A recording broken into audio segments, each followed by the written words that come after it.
Head vaatajad, Haabersti Pajupuu juures ei ole pinged endiselt raugenud, politsei hirmutab siin inimesi, osad juba kardavad, et saavad kumminuuti, kuid kõige suurem mure ei ole mitte nendel inimestel, kes seda puud siin kaitsevad, hoopis nendel inimestel, kes elavad kõrvalasuvates majades. Ja selleks palusime kaamera ette mehe, kes on siis ühe korteriühistu revident. Ja Märt, kuidas sa siis kirjeldad seda teie olukorda?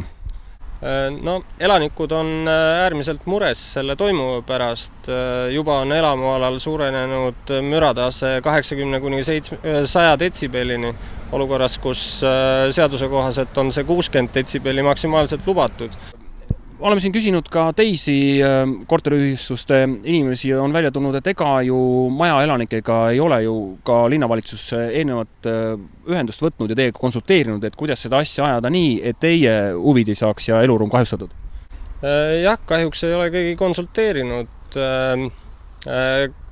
Tutvudes dokumentidega on küll ilmnenud, et projekti raames on külgnevale kaubandusele saadetud spetsiaalset tööprojekt tutvumiseks ja küsitud kooskõlastust, aga elanike osas kindlasti seda ei ole tehtud.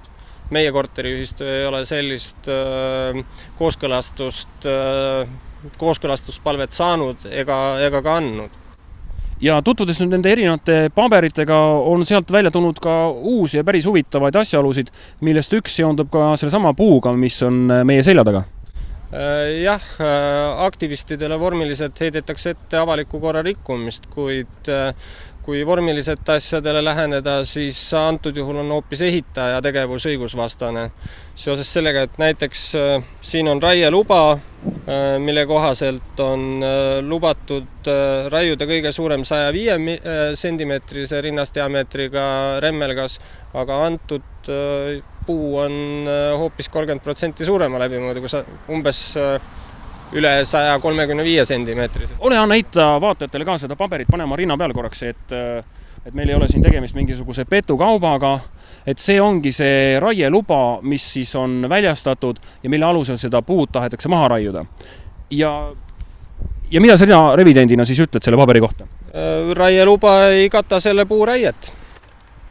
Seega on tegemist täiesti skandaalse olukorraga, kui öeldakse, et sellele puule on surmaotsus alla kirjutatud, siis tegelikult ei ole mingit surmaotsust alla kirjutatud ja puudub igasugune õigus panna käsi selle puu külge. Täpselt. Ja aktivistid mitte ei tegele siin korra rikkumisega, vaid on asunud avalikku korda kaitsma. Ja kuidas majaelanikud, kas on plaanis kuidagi oma õigusi paremini edaspidi kaitsta või jäätagi lihtsalt ära ootama?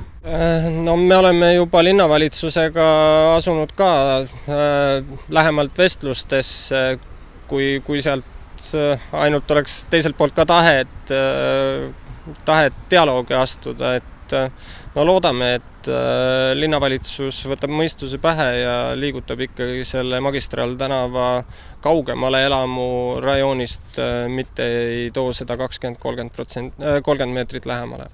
Aitäh!